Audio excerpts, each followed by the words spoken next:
Hello बच्चों, कैसे हो आप सभी। मैं हूं आपका बायोलॉजी मेंटर और मेरा नाम है धीरज तिवारी। लास्ट क्लास में हमने एक चैप्टर स्टार्ट किया था जिसका नाम था मॉलिक्यूलर बेसिस ऑफ इनहेरिटेंस। इस चैप्टर से हर साल 10 क्वेश्चन पूछे जाते हैं। बहुत बड़ा वेटेज अपने आप में ये रखता है। आज हम इस चैप्टर का एक बहुत ही इंपॉर्टेंट टॉपिक डिस्कस करने वाले हैं जिसका नाम है डीएनए फिंगरप्रिंटिंग। टॉपिक बहुत आसान है, कॉन्सेप्चुअल है, नीट में सीधे सीधे क्वेश्चन आते हैं। आपको मेरे साथ रह के इस टॉपिक को समझना है और बहुत अच्छे से हम इस टॉपिक को कवर करेंगे। ठीक है, biology is all about terminology. Biology is all about terminology. DNA finger printing, ठीक है। इसके नाम से आप समझिए, एक वर्ड तो कह रहा है डीएनए और दूसरा कहता है फिंगर प्रिंटिंग। मैंने आपको इस चैप्टर में बताया था कि डीएनए एक ऐसा मॉलिक्यूल है जो आपके हर सेल में प्रेजेंट होता है, एक्सेप्ट वो सेल्स जिनके पास न्यूक्लियस ही नहीं होता, लेकिन डीएनए आपके हर सेल के पास में प्रेजेंट होता है। और फिंगरप्रिंटिंग यहां बताता है आपके फिंगर्स में कुछ रिजेस प्रेजेंट होती है। ये रिजेस इस तरीके से अरेंज होती है कि till now no two individuals are found having same type of fingerprints. मतलब क्या कि आज तक ऐसे दो व्यक्ति मिले ही नहीं जिनकी फिंगरप्रिंट्स मैच करी। अरे इसीलिए तो आप लोग अपने आधार कार्ड में अपना अंगूठा देते हैं। क्यों? क्योंकि ये आपकी इंडिविजुअलिटी दिखाता है। जैसे मेरा आधार मेरी पहचान, वैसे ही मेरा डीएनए मेरी पहचान। आपके डीएनए के अंदर कुछ इस तरीके से सीक्वेंस, न्यूक्लियोटाइड्स के सीक्वेंस अरेंज होते हैं कि ये हर एक इंडिविजुअल को दूसरे इंडिविजुअल से अलग कर देते हैं। आइए एनसीईआरटी पेज नंबर 121 121, इसमें जो टॉपिक की स्टार्टिंग है वो किस तरीके से हो रही है मैं आपको बताता हूं। सबसे पहले आपसे पूछा जाएगा DNA fingerprinting is invented bye, ये पहला क्वेश्चन आपसे पूछा जाएगा और ईयर आपसे पूछेंगे। आपसे दूसरा क्वेश्चन पूछेंगे कि इसकी डेफिनेशन बता दीजिए, डेफिनेशन। तीसरा क्वेश्चन पूछा जाएगा किस प्रिंसिपल पे ये काम करता है। सुनिए, धोखा देना, झूठ बोलना, विश्वासघात करना, ये आदतें हम इंसानों की है। विज्ञान ने हमेशा हमें सही रास्ता दिखाया है और जब भी सही और गलत के बीच में डिस्टिंग्विश करना होता है तब हम साइंस की हेल्प लेते हैं और उसी साइंस का ये आविष्कार है डीएनए फिंगरप्रिंटिंग। ये invented by, DNA fingerprinting is invented by sir Alec Jeffrey. Sir Alec Jeffrey. और कब हुआ था? तो आप बोलेंगे 1984। अच्छा सर, इंडिया में किसने इन्वेंट किया था डीएनए फिंगरप्रिंटिंग को आपसे पूछेंगे तो आप बोलेंगे in India it is invented bye, क्या नाम था उनका? बोलिए, लाल जी सिंह और डॉक्टर वी के कश्यप। ठीक है, फिर आपसे पूछा जाएगा कि डीएनए फिंगरप्रिंटिंग की डेफिनेशन आप बता दीजिए। आप कहेंगे इंडिविजुअलाइजिंग अ पर्सन और identification of a person on the basis of his और हर डीएनए। लिख देता हूं यहां पे, आइडेंटिफिकेशन ऑफ अ पर्सन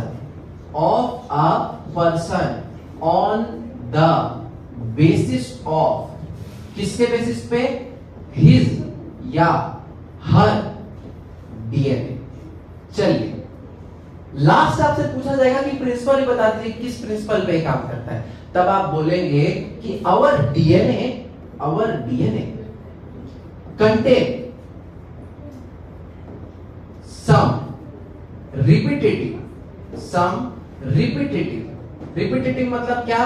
बार बार दोहराता हुआ, repetitive sequences. Our DNA contains some repetitive sequences which is highly, क्या बच्चों? Highly polymorphic। मतलब क्या?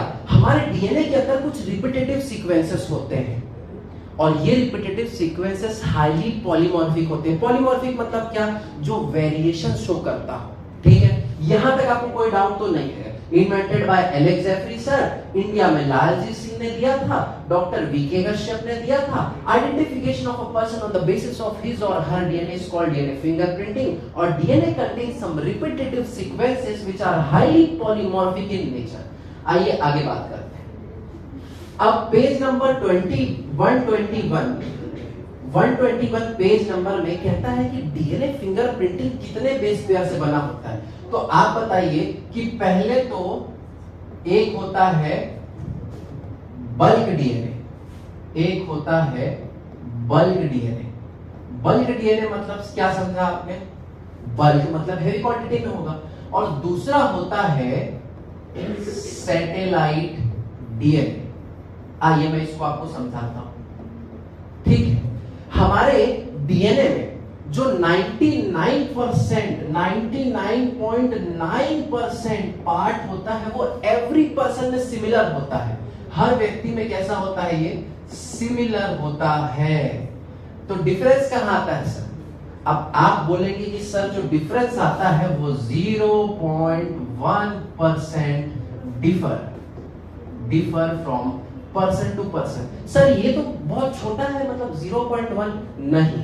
सुनो ध्यान से, ये जो 99.9 मैंने आपको बोला उसका लेंथ होता है 3.3 into 10 to the power 9 base pair. और जब मैं 0.1 की बात करता हूं इसका मतलब है 3.3 into 10 to the power 6 base pair. ये जो सीक्वेंस है अपने आप में बहुत बड़ा है, छोटा नहीं। और इसी को एनसीईआरटी कहती है कि इसका स्टडी करना इज अ एक्सपेंसिव प्रोसेस, पहला। और दूसरा कहती है it is a daunting process. Daunting मतलब होता है कि कठिन, टफ टास्क है, आसान नहीं था। इसी के लिए तो सर एलेक्स जेफरी ने एक टेक्निक निकाली जिसका नाम बोला गया था डीएनए फिंगरप्रिंटिंग। और डीएनए फिंगरप्रिंटिंग ने सीक्वेंस को एनालिसिस करना बहुत आसान बना दिया। चलिए मैं आपको सिखाता हूं आगे। अब ध्यान दीजिएगा, सपोज कीजिए ये आपके डीएनए का एक मॉलिक्यूल है। ये डीएनए का एक मॉलिक्यूल है, ठीक है। अब इस डीएनए के मॉलिक्यूल में देखिए, इस डीएनए के मॉलिक्यूल में इस सेगमेंट को मैं कहता हूं नॉन कोडिंग। एक नया वर्ड आपने देखा जिसको मैंने बोला नॉन कोडिंग, और इसको मैंने बोला कोडिंग सीक्वेंस। सुनिए, नॉन कोडिंग मतलब वो सीक्वेंस होता है जो कभी भी किसी प्रोटीन को कोड नहीं करता है, और कोडिंग मतलब वो सीक्वेंस होता है जो प्रोटीन को क्या करता है? कोड करता है। तो 2% नहीं, लेस देन, क्या बोला मैंने? लेस देन 2% ऑफ डीएनए तो वो है जो कोडिंग है। कैसे समझो? हर पर्सन में सेम टाइप का स्ट्रक्चर है, सेम टाइप का स्ट्रक्चर है तो सेम टाइप के प्रोटीन है, और सेम तरीके के प्रोटीन जब है ना तो वो तो हम सब में मिलेंगे एक जैसे। लेकिन डिफरेंस कहां आएगा? नॉन कोडिंग रीजन जो किसी भी प्रोटीन को कोड नहीं करते हैं, और इसकी मात्रा होती है 98%, मोर देन, बोलो मोर देन 98%। इस कोडिंग डीएनए को अब मैं आपको और अच्छे से समझाता हूं, आप समझो इसको। Suppose A T G C, A T G C, A T G C. अब सुनो, सी ए जी C, A T A ji ji ji C ए। इस सीक्वेंस को तो मैंने बोला, ये देखो ये कैसी है, ये कैसी दिख रहा है इसका नेचर आपको? सर ये तो रिपीटेटिव है, एक जैसा है, रिपीटेटिव सीक्वेंस। और ये कैसा है? क्या ये एक जैसा है? नहीं, आपने इसको क्या बोला? नॉन रिपीटेटिव डीएनए का ये सीक्वेंस है। जो रिपीटेटिव सीक्वेंस है ना, इसी को कहा जाता है सैटेलाइट डीएनए। रिपीटेटिव डीएनए को ही क्या कहा जाता है? Satellite DNA. सुनिए, सैटेलाइट डीएनए का ये इसको समझा कैसे गया कि क्या सैटेलाइट है और क्या सैटेलाइट नहीं है? जब एक सेंट्रीफ्यूगेशन ट्यूब को लिया गया, एक सेंट्रीफ्यूगेशन ट्यूब को जब लिया गया तो उसमें क्या देखा गया? सेंट्रीफ्यूगेशन करने के बाद में कुछ पोर्शन तो ऐसा था जिसमें डीएनए बल्क में था, ये देखो बल्क में, और कुछ पोर्शन तो ऐसा था जहां पे डीएनए बल्क में नहीं था। जब इसकी पीक बनाई गई ना, देखो पीक बनाई गई तो एक पीक तो हमें मिली बल्क डीएनए की और दूसरी हमें मिली सैटेलाइट के तरीके से। इसी पीक को हमने बोला कि ये सैटेलाइट डीएनए, और यही काम आएगा आपका डीएनए फिंगरप्रिंटिंग में। ठीक है, आइए अब ध्यान दीजिएगा, बहुत ध्यान मैं आपको मेरे साथ में रखना है। ये अगर आप समझ नहीं पाए तो आपको बड़ी मुसीबत होगी। ठीक है, चलिए, ये एक डीएनए का मॉलिक्यूल है। Yes sir. ये एक डीएनए का मॉलिक्यूल है। बोलिए यस सर। ठीक है, डीएनए किसके अंदर होता है? क्रोमोसोम के अंदर। क्या मैं इन दोनों को होमोलोगस क्रोमोसोम बोल सकता हूं? अरे हाँ, होमोलोगस क्रोमोसोम मतलब जिसमें सेम तरीके के जीन प्रेजेंट होते हैं। अभी देखो यहां पे क्या कोई जीन प्रेजेंट है? बोलो यस प्रेजेंट है। ठीक है, यहां जो जीन प्रेजेंट है वो एक आरएनए से प्रोटीन को कोड कर रहा होगा। प्रोटीन को कोड कर रहा होगा। अगर प्रोटीन को कोड कर रहा है तो एक एंजाइम होगा जो एंजाइम सबस्ट्रेट से प्रोडक्ट बना रहा होगा। Yes sir. और ये प्रोडक्ट अगर बन रहा है तो वो रिस्पॉन्सिबल होगा या तो टॉल या तो डॉर्फ। इस टॉल कैरेक्टर को मैंने क्या बोला? डोमिनेंस। अब समझिए, सेम प्रोसीजर यहां पे भी होगा। बोलिए यस सर। देखिए टेक्नोलॉजी का यूज करते हैं थोड़ा सा, है ना। लेकिन अब ध्यान से सुनिए, यहां पे हो गया म्यूटेशन।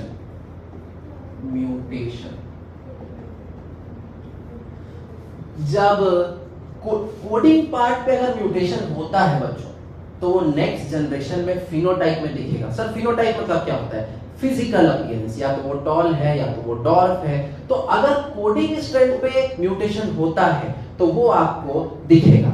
लेकिन अगर नॉन कोडिंग स्ट्रैंड है और इस पे अगर आपने म्यूटेशन किया तो वो दिखेगा तो नहीं, लेकिन एनसीईआरटी कहती है कि it will accumulate generation after generation. वो एक्यूमुलेट होता है, और यही बहुत बड़ी प्रॉपर्टी है। यहां देखो म्यूटेशन हुआ, अब आरएनए से प्रोटीन बनेगा क्या? नहीं बनेगा। टॉल रहेगा क्या? नहीं रहेगा। अब कैसा होगा? ये हो गया डॉर्फ। ये हो गया डॉर्फ। अब समझिए ध्यान से, यहां पे एक सीक्वेंस था ATGC ATGC ATGC, ठीक है। और सेम यहां पे भी आपको मिलेगा। ओके, सेम जो है ये आपको यहां पे भी मिलेगा। ये देखिए यहां पे मैंने बना दिया। अब देखिए, सुनिए ध्यान से। सपोज करिए ये जो A है, ये A है, इस पे हो गया म्यूटेशन, और म्यूटेशन के कारण ये जो है ये हो गया डिलीट। अरे डिलीट होना भी तो एक तरीके का म्यूटेशन है, तो ये क्या हो गया? डिलीट हो गया। अब सीक्वेंस पढ़ो, ATG, अब A नहीं है, TGCAT, ये क्या हो गया? यहां पे न्यूक्लियोटाइड के नंबर में चेंज आ गया है, और इसी को मैंने बोल दिया VNTR। VNTR का मतलब क्या है? Variable number of tandem repeats. Variable अलग, नंबर कहां पे अलग है? नंबर में। और किस में? Tandem repeats. टेंडम मतलब क्या? कंटिन्यूअस जो रिपीट्स है उसमें अंतर आ गया। चलिए अब बड़ा इंपॉर्टेंट टॉपिक आपको समझ, मैंने आपको सैटेलाइट डीएनए बता दिया, मैंने आपको VNTR के बारे में बता दिया। अब इसको समझिएगा बड़े ध्यान से। मैं अब आपको बताने वाला हूं, मैं अब आप लोगों को समझाने वाला हूं मैकेनिज्म बताऊंगा, मैकेनिज्म ऑफ डीएनए फिंगरप्रिंटिंग। सुनिए, पहले मैं आपको समझाता हूं फिर मैं इसको बताऊंगा। आप क्राइम सीन पे जाते हैं, क्राइम सीन पे एक बहुत ही वायलेंट क्राइम हुआ है। अगर वायलेंट क्राइम है तो आप अपनी फिंगर्स को तो ग्लव्स पहन के छुपा सकते हैं, फिंगरप्रिंट्स को तो छुपा सकते हैं, लेकिन मैं अगर आपसे पूछूं क्या आप अपने बालों के टूटने को रोक सकते हैं? नहीं। क्या आप अपने खून की छींटों को गिरने से रोक सकते हैं? नहीं। क्या आप अपने सेल्स को शेडिंग ऑफ होने से रोक सकते हैं? नहीं। तो ऐसे छोटे छोटे एविडेंस आप हमेशा क्राइम सीन पे छोड़ के जाएंगे। लोकार्ट प्रिंसिपल ऑफ एक्सचेंज यही तो कहता है फॉरेंसिक साइंस में कि whenever two object come in contact exchange of traces takes place. मतलब क्या, अगर कोई क्रिमिनल है वो क्राइम सीन पे गया, मट्टी वाले सरफेस से क्राइम सीन पे पहुंचा तो अपने जूतों में क्या लेके जाएगा? वो मड लेके जाएगा। और अगर कोई क्रिमिनल क्राइम सीन से बाहर आया, ग्लास को तोड़ के आया तो अपने साथ ग्लास के टुकड़ों को लेके आ जाएगा। अरे यही तो हो रहा है बच्चों। तो आप समझिए, सबसे पहला प्रोसेस क्या होता है कि आपको क्राइम सीन पे कुछ सैंपल्स मिलेंगे। सपोज करिए कि एक बॉटल है, अगर इस बॉटल पे खून के छींटे लगे हैं तो आपने क्या किया, बड़े सावधानी से इस बॉटल से जो खून के छींटे थे उसको आपने कलेक्ट किया। ठीक है, तो सबसे पहला आपको मिलेगा sample. Okay sir, sample. Sample को आप क्या करेंगे? सैंपल से आप करेंगे, ठीक है, बात मत करिए, डीएनए एक्सट्रैक्शन। DNA extraction. अच्छा मुझे बताओ, डीएनए एक्सट्रैक्शन करने के लिए आपको सेल ब्रेक करना पड़ेगा ना? ह्यूमन सेल में सेल वॉल होती है क्या? नहीं होती है। प्लांट सेल में होती है, ह्यूमन सेल में नहीं होती। तो ह्यूमन सेल में क्या होता है सर? ह्यूमन सेल में होता है सेल मेम्ब्रेन, और cell membrane made up of, आपने पढ़ा है ना सेल बायोलॉजी में, cell membrane is made up of proteins and lipids.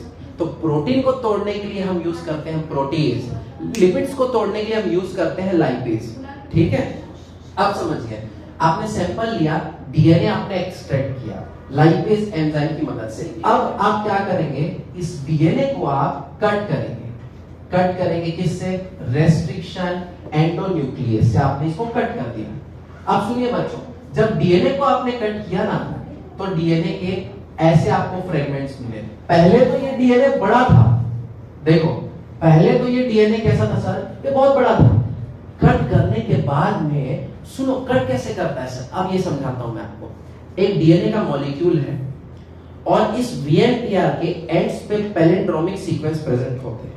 जब भी रेस्ट्रिक्शन एंजाइम कट लगाता है तो कुछ इस तरीके से करता है कि डबल स्ट्रैंडेड डीएनए को सिंगल स्ट्रैंडेड में कट कर देता है। और सर सिंगल स्ट्रैंड में कट करने का इसका मतलब क्या हुआ, क्यों किया जाता है? तो जब सिंगल स्ट्रैंडेड में कट हो जाता है ना, तो जो इसका कॉम्प्लीमेंट्री सीक्वेंस है वो इसके साथ आकर के क्या हो जाएगा, अटैच हो जाएगा। आप समझिए ध्यान से।